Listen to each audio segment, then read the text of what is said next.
네, 별장 성접대 의혹을 받고 있는 김학의 전 법무부 차관. 태국으로 출국하려다가 비행기를 타기 직전 출국 금지당했죠. 사실상 재수사에 들어간 김학의 전 차관 사건, 정치권에서도 향후 전국에 어떤 영향을 줄지 촉각을 곤두세우는 모습입니다.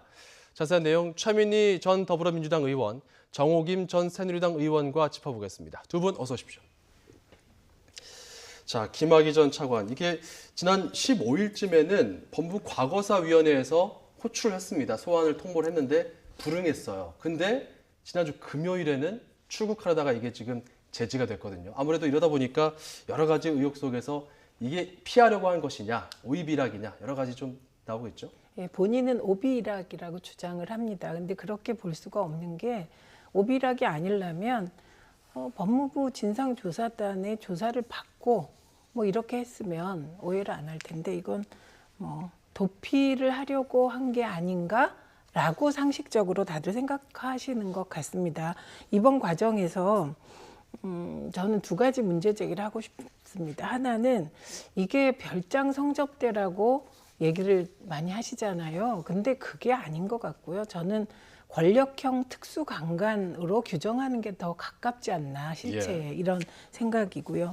다른 하나는 왜 국회가 이 김학의 특검을 주저하는지를 이해할 수가 없습니다.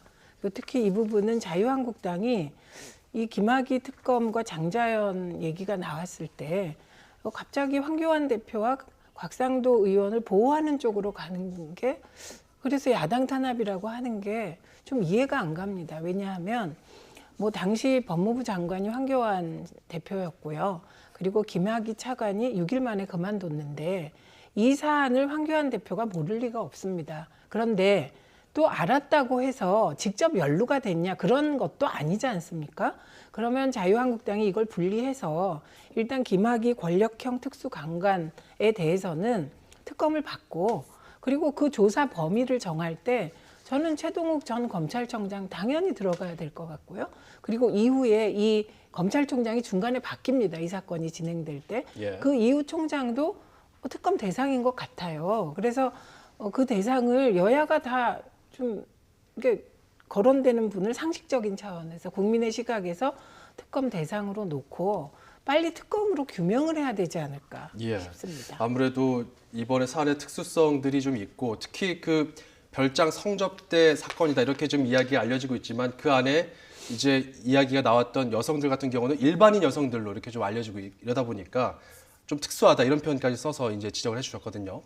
지금 사실상 재수사가 시작됐다고 봐야 될 것 같아요. 네, 그렇습니다. 왜냐하면은 지금 김학의 전 차관을 긴급하게 지금 출국 금지를 시킨 거 아닙니까? 이거는 거의 이제 피내사자 내지는 뭐 피의자 신분이라고 해도 지나치지 않을 것 같고요. 조금 전에 이제 특수강간을 말씀을 하셨는데 그 당시에 건설업자를 포함해서 2인 이상이 그 다음에 아까 권력형이라는 말씀하셨는데 거의 성폭행에 가까운 지금 피해자 진술에 의하면 그런 상황이었음에도 불구하고 검찰에 의해서 2번이나 이제 무혐의가 나오고 그래서 그 당시에 그 조작과 은폐가 있었던 것이 아닌가라는 의구심이 상당히 증폭되고 또 국민적 관심 사안입니다. 사실은 국민적 관심이라는 표현 자체도 무색할 정도로 사회 병리를 아주 극단적으로 드러낸 사건이기 때문에 진상 규명이 필요하다고 보고요. 정치권에서 이 반응은 저도 좀 납득이 안 되는 것이 이것이 지금 특정 정당하고 관련 있는 그런 사건이라고 보기에는 여러 가지로 좀 규명해야 될 부분이 많습니다. 그리고 특히 자유한국당의 일각에서 지금 뭐 집권당이 소위 언론이라든지 검찰이라든지 또는 그 부유층을 겨냥한 게 아니냐 이렇게 이제 주장을 하면서 이 부분에 대해서 소극적인 입장이다라는 인상을 준다라고 이제 그 많은 그 언론에서 이제 보도를 하던데 지금 그 보수 정당인 자유한국당이 특정 언론이나 검찰이나 부유층을 비호해야 할 이유가 전혀 없고 이 문제와 관련해서 국민적 공분과 관심이 많다면 진상을 규명하는 것이 맞고 이 부분에 대해서 특히 그 자유한국당에서 소극적이어야 할 이유가 없는 것이 김학의 차관이 무슨 정당하고 연계가 있는 것도 아니고 또 비호해야 될 무슨 특별한 사정이 있는 것도 아니라면 법치를 강조하는 보수야당답게 진상 규명을 함으로써 차제에 완전히 진실이 밝혀지기를 바랍니다. 예. 그래서 이제 지난주 대정부 질문이 국회에서 쭉 이어졌었는데요. 거기서도 이 이야기가 나왔습니다. 저희가 준비한 녹취가 있는데 김학의 전 차관 사건도 쟁점이 됐습니다. 당시 수사 외압 가능성에 대한 이야기를 들어보시죠. 수사팀을 공중 분해시켰습니다. 이 배경이 바로 곽상도 민정수석이다 이렇게 보는데, 그러면 이 민정수석의 행태가 좀 조용히 해봐요. 직권 남용에 의한 권리 행사 방해죄에 해당한다 보는데, 이 당시 수사 초기에 검찰총장은 누굽니까? 당시에 이 사건 전체는 아닙니다만은 초기에 최동욱 총장이요. 이게 지금 2013년도 이야기에 대해서 이야기를 나누고 있는 겁니다. 당시 수사 초기에는 최동욱 검찰총장이 있었고 당시 청와대에는 현재 자유한국당 의원인 곽상도 의원이 있었다. 이제 이런 이야기거든요. 이러다 보니까 아무래도 여러 가지 외압이 있었던 거 아니냐 이런 지적들이 국회에서도 계속 나오고 있는 거예요. 그러니까 이 박근혜 정부 청와대에 있던 인사들이 자유한국당 국회의원이 됩니다. 이거는 정치권에서 자연스러운 현상이죠. 그러면 이전 정부에서 문제가 됐던 것들이 나타날 때마다 이런 연루설이 나오게 되는 겁니다. 이 또한 상식적인 일이죠. 그런데 이제 그 의원이, 여당 의원이 저런 문제 제기는 할 수 있습니다. 왜냐하면 경찰이 김학의 사건을 수사하는 과정에서 검찰이 수사 은폐를 하려는 시도가 있었다는 증언은 지금 많이 나오고 있거든요. 그런데 그때 검찰이 수사 은폐를 할 때 청와대에 곽상도 의원이 있었단 말이죠. 그렇기 때문에 그 수사 은폐를 알았냐 몰랐냐 혹은 지시했나 안 했냐 이건 하나의 쟁점이 될 수 있는 겁니다. 근데 그게 쟁점이 될 수 있다는 것이지 그 결과는 아무도 모르는 거죠. 수사를 해봐야 아니까요. 그래서 저런 얘기가 나오는 거고, 그리고 저는 자유한국당이 조금 오해를 하고 계신 게 있는데 최동욱 검찰총장이 국정원 댓글 사건에 선거법을 적용하려다가 이제 검찰총장직에서 물러나게 된 겁니다. 물론 혼외자도 있다면 문제가 되고요. 그런데 그렇다고 해서 민주당이 최동욱 전 검찰총장을 보호할 이유가 하나도 없는 겁니다. 수사 초기부터 은폐 지시가 최동욱 전 검찰총장으로부터 있었다면 책임지게 해야죠. 그래서 저는 이게 그 황교안 대표와 그 곽상도 의원도 조사하자 그러면 최동욱 전 검찰총장을 끌고 오는 이게 이해가 잘 안 갑니다. 황교안 대표 같은 경우는 당시에 법무부 장관으로 있었기 때문에 이제 도마 위에 오르는 건데 같이 이렇게 논의가 되는 거에 대해서는 어떻게 평가하십니까? 우선 조금 전에도 제가 말씀드렸듯이 김학의 전 차관이 당시에 무슨 그 박근혜 대통령 그 대선에 선거 운동을 했던 사람도 아니고 또 당시에 새누리당과 무슨 관련이 있는 인사도 아닙니다. 그런데 어쨌든 박근혜 정부에 의해서 차관으로 임명이 되고 열흘도 못 돼서 스스로 이제 사퇴를 한 상황이고, 그 당시에 법무장관이 황교안 법무장관 그리고 곽상도 민정수석 맞고요. 또 이제 우리나라에서 이제 그렇게 이제 연결을 진다면 지금 최동욱 전 그 검찰총장 얘기도 나오는데 그분하고 이 김학의 전 차관과는 또 제가 듣기로는 사법고시와 연수원 동기다. 이렇게 우리는 참 연결시켜 하기를 좋아하는데 공통점은 있습니다. 김학의 전 차관도 역시 이제 법무부 차관으로 임명됐으니까 검찰 출신이고 지금 이제 거론되는 인물들도 전부 검찰 출신이라는 거거든요. 어찌됐든 이번 일을 계기로 김학의 전 차관이 조금 전에 말씀드렸던 특수강간이라는 범죄를 저질렀는지의 여부가 분명히 이제 확인돼야 되고요. 그리고 두 번째로 이 과정에서 만약에 검찰 조직이 세간의 의구심대로 어떤 조작이라든지 은폐라든지 비호의 의심이 있다면 그것 역시도 진실을 규명하는 것이 맞습니다. 지금 특정 정당에서 어떤 개인, 어떤 그 특별한 위치에 가는 개인이라 해서 정당 차원에서 이거를 소극적으로 한다라든지 비호하는 인상을 주는 자체가 정당답지 못한 거고요. 알겠습니다. 김학의라는 사람은 그냥 법무부의 검찰 출신이지 정당 출신 아니지 않습니까? 그래서 최 의원님하고 같은 생각인데요. 진실 그러네요. 규명이 맞습니다. 그래서 성폭력 혐의 등에 대해서 김학의 전 차관의 1차적인 조사가 이루어져야 될 것이고 2차적으로는 외압이 있었는지 여러 가지 그런 과정들이 어떻게 작용했는지는 그 다음에 더 따져볼 문제다. 이 부분에 대해서는 두 분이 좀 공의 의견이 같은 것 같습니다. 다른 주제도 있는데요. 김은경 전 환경부 장관 이야기 나눠보겠습니다. 환경부 블랙리스트, 이른바 환경부 블랙리스트고 여기에 대해서는 또 청와대 같은 경우는 이제 블랙리스트라고 이야기하지 않고 있기 때문에 우리가 좀 눈여겨볼 부분이 있는데 김은경 전 장관 같은 경우는 구속 여부가 내일 이제 결정이 되거든요. 아무래도 현 정권 들어서 임명된 이제 내각 인사다 보니까 좀 주목받고 있습니다.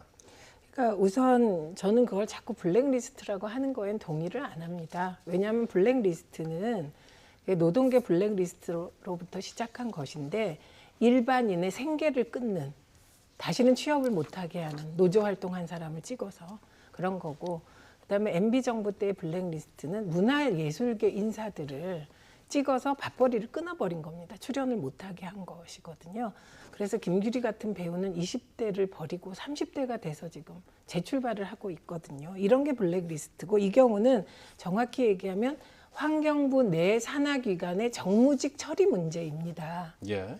그러면 이 환경부 산하의 정무직 처리 문제를 이번에 저는 어떻게 하느냐는 정치적 합의, 사회적 합의가 됐으면 좋겠습니다. 그래서 저 개인적으로는 이게 두 가지 입장이 있는 것 같아요. 하나는 정무직이니까 그거는 그 정부와 입장을 같이 하는 사람들이니까 정권이 바뀌면은 물러나라, 이런 입장이 하나 있고, 그다음에 다른 하나는 왜 임기를 두느냐. 임기를 두는 이유는 정권과 상관없이 근무하라는 거 아니냐. 그래서 저는 약간 후자 쪽입니다. 예. 임기를 정한 건 임기를 채우라는 거거든요. 일단은 뭐 블랙리스트라고 하기에는 좀 부족함이 있지 않느냐. 체크리스트 성격이 있다. 어떤 청와대 입장에 체크리스트도 대해서 아니고요. 그냥 정무직 처리 문제입니다. 이 문제가. 정무직 처리 예, 문제. 그리고 검찰이 환경부 장관에게 구속영장을 청구한 건 아마 과거 정부로 가면 예. 그거 전부 다 청구해야 될 겁니다.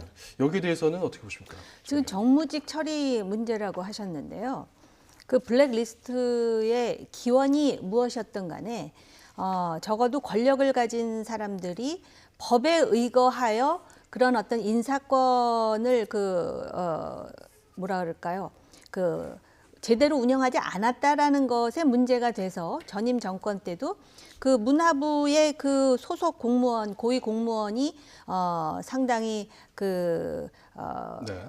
불이익을 당했다라는 것 자체도 문제가 돼가지고 블랙리스트라는 말이 나왔는데, 사실 지금 체크리스트도 안 된다 그러셨지만 체크리스트 자체가 요새 세간의 조롱거리가 된다라는 말씀을 드리면서, 지금 애초에 환경부 인사 문제였지 않습니까? 그 예. 환경부의 그 산하기관의 그 기관장 내지는 감사들에 대한 인사 때문에 그랬는데, 엄연히 법에 따르면 그 각 부처의 산하기관은 공공기관으로서 독립적인 운영권을 갖습니다. 그것이 그동안의 권력의 관리에 의해서 마치 또 정무직인 것처럼 우리가 오해를 하고 있는데 그렇지 않습니다. 산하기관의 그런 어떤 그 고위직을 임명하는 법 절차라는 게 분명히 있음에도 불구하고 예. 지금 내용을 보면은 전임 정권에 의해서 임명된 인사들에 대해서 사퇴 압력을 넣거나 또는 그 사퇴를 거부하게 되면은 그 감사가, 부당 감사가 시행이 된다거나 예. 또는 그 청와대가 원하는 인사를 그 자리에다가 앉히기 위해서 여러 가지 일들이 벌어졌다라는 거 아닙니까? 심지어는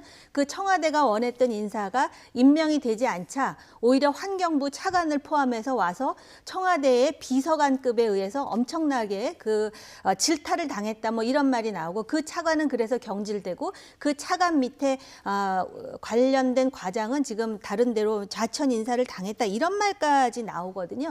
이게 블랙리스트가 아니면 무엇이 블랙리스트겠습니까? 그리고 알겠습니다. 이러한 그 문재인 정부가 촛불 혁명의 기치를 내걸고 들어와가지고 이걸 엄연히 법에 의해서 독립성이 보장되어야 될 산하기관에 이런 걸 해놓고 체크리스트라 그런다면 그걸 예. 누가 받아들이겠습니까? 이거에 대해서는 뭐 김태우 전 청와대 그렇습니다. 특감반원이 이제 이야기를 하면서 나온 내용인데 제 반론 있으십니까? 예, 우선 최순실 국정농단 사태 때 노태성 국장은 어공이 아닙니다. 늘공이에요. 직업 공무원이에요. 그러니까 직업 공무원에 대한 문제였다는 점. 그래서 그건 굉장히 다르다, 이런 말씀을 드리고요. 예. 그다음에 지금 공공기관이 독립적으로 운영된다는데 독립적으로 운영된다는 것과 어떤 절차를 거쳐서 인사가 행사되는 건 좀 다른 문제입니다. 왜냐하면 예. 공공기관이 그러면 자체적으로 뭐 감사를 뽑고 이런 거 아니거든요. 어떤 건 환경부 장관이 임명하는 것이고요. 예. 대부분의 그 환경부의 직원들은 대통령이 임명하는 것이죠. 공무원들은 예. 임명권이 사실 대통령에게 있는 거고요. 그런데 여기서는 공무원 얘기는 아니다. 그래서 이게 정무직 공무원이라는 거는 어공이라고 우리가 얘기하기 때문에 어쩌다 공무원 네, 줄말입니까? 늘공은 늘 공무원. 예. 예, 그래서 다르다, 차원이 다른 문제다 말씀드리고, 그다음에 청와대 비서관에게 질책을 당했다고 사실이 아닙니다. 이거 언론 보도 자세히 보시면 해명을 했다. 예, 해명성으로 가서 뭐를 얘기를 했다. 뭐 이 정도 얘기인 것이고요. 예. 그래서 저는 좀 솔직해질 필요가 있다. 정치권이 이렇게 봅니다. 청와대에서 이런 입장이 나왔습니다. 저희가 준비한 그래픽으로 좀 설명을 드리면 김의겸 청와대 대변인은 그 장관의 인사권과 감찰권이 어디까지 허용되는지 이 사안에 대해서 법원의 판단을 지켜보겠다. 그리고 과거 정부의 사례와 비교해서 균형 있는 결정이 내려지리라 기대한다. 이런 이야기가 나왔어요. 여기에 대해서 이제 자유한국당 같은 경우는 청와대가 수사에 개입하는 거 아닌가? 재판 가이드라인 아니냐? 이런 비판이 나오고 있거든요. 그럴 수 있는 그 의심을 그대로 지금 불러일으키는 그런 발언을 했던 것이죠. 그리고 지금 어공과 그 늘공을 구분하셨는데, 그렇다면 환경부의 그 과장이 좌천성 인사를 당한 것에 대해서는 어떻게 설명할 것이며, 공공기관에 대해서는 전부 대통령에게 임명권이 있다 그러시는데요. 공공기관과 관련된 법을 보면 인사 문제에 있어서 분명히 그 규칙이라는 게 있습니다. 그 안에 이사회가 있고요. 원래는 이사회에서 결정되는 건데 그게 관례대로, 권력의 관례대로 그동안 그렇게 해왔다 해갖고 지금 정부도 똑같이 했는데 무슨 문제가 있느냐 그러면, 그거는 그렇다면은 지난 정권이나 이 정권이나 아무 차이 없다라는 말씀밖에 더 됩니까? 그래서 예. 쭉 리스트를 만들어서 지난 정권에 들어왔던 사람 빼고 이 정권이 선호하고, 그래서 결국 그 자리에 문재인 대통령의 대선 캠프에 무슨 특보로 있는 사람이 들어갔다라는 것까지가 언론 보도 내용이거든요.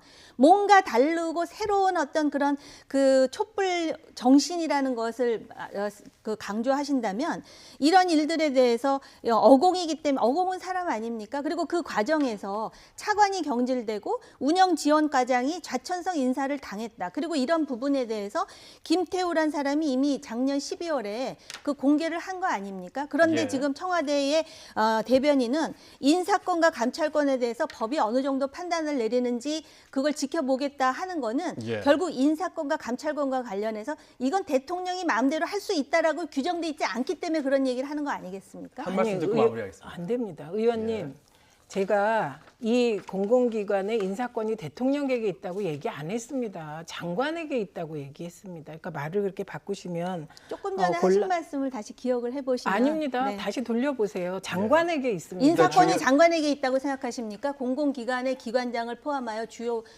최종 임명을 장관이 하는데 예. 인사권을 장관이 갖고 있는데 이런저런 절차에 따라 하는 것입니다. 알겠습니다. 두 분의 이제 논의는 부분에서 이제 이루어지고 있기 때문에 전체적인 큰 그림에서 봤을 때는 지금 어찌됐건 그 제일 중요한 거는 김은경 전 장관에 대한 구속 여부에 대한 여러 가지 그 정황 정리가 수사 기관을 통해서 또 이야기가 나올 것이고. 그러니까 지금 말씀하신 예. 것들이 부정확한 부분들이 있고 그게 예. 밝혀져야 되는 것들이지 사실이 아니라는 거. 그다음에 이전에 우병우식으로 그렇게 막 청와대가 예. 뒤로 사법부를 압박하고 검찰을 압박하는 것보다는 저는 앞으로는 모든 정부가 공개적으로 입장을 표명하고, 이 사법부가 뭐 지금처럼 독립된 때가 있습니까? 양승태 사법부가 가장 독립적으로 운영됐나요?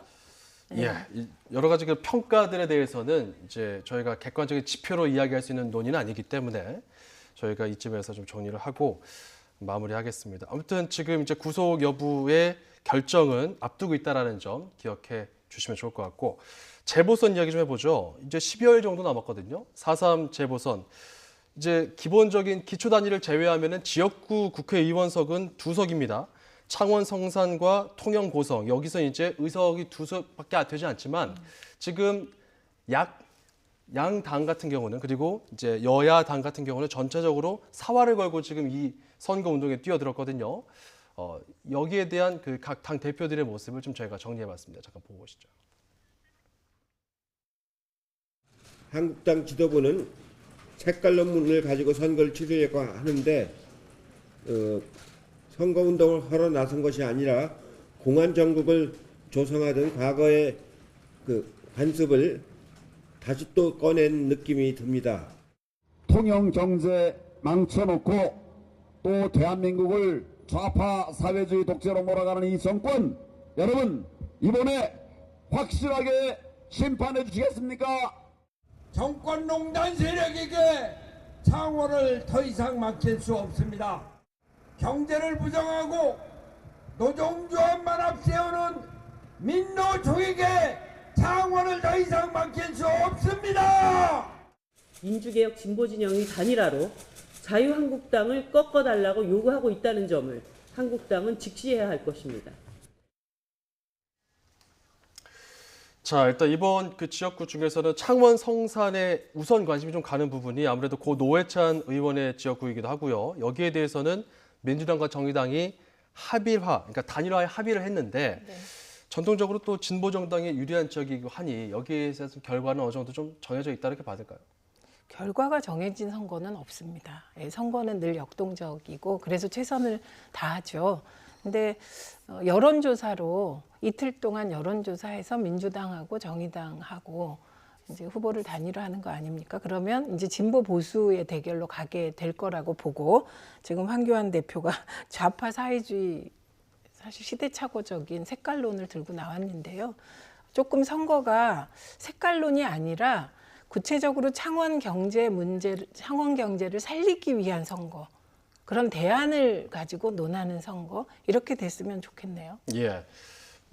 여기 대해서 또 이제 자유한국당 쪽에서도 이 지역 같은 경우는 지금 놓칠 수 없는 여러 가지 이유들이 있는 것 같아요. 네.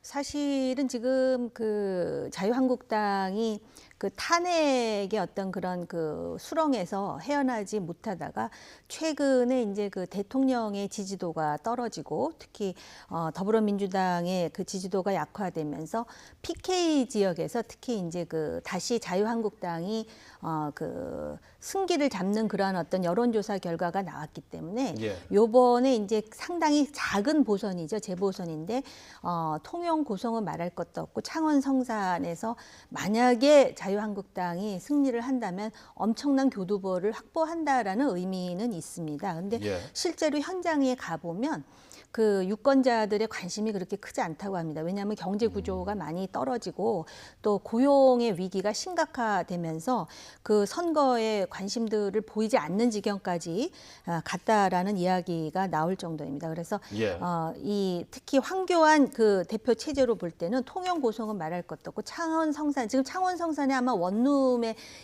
들어가서 살면서 선거운동을 하고 있다 그러는데 거기서 승리를 하게 된다면 자유한국당 내에서의 대표의 어떤 그 권한이랄까요? 영향력이 또 커지는 그런 또 자신의 어떤 정치적 효과를 노릴 수 있겠죠. 예, 여러모로 굉장히 중요한 첫 단추가 될 수 있는 이런 지역구들입니다. 자유한국당 입장에서도 그렇고 민주당 쪽에서도 어떻게 좀 재정비가 좀 될 수 있을지 이번 선거를 통해서 좀 볼 수 있는 대목인 것 같습니다. 최민희 전 더민주당 의원, 정호김 전 새누리당 의원과 함께했습니다. 두 분 고맙습니다.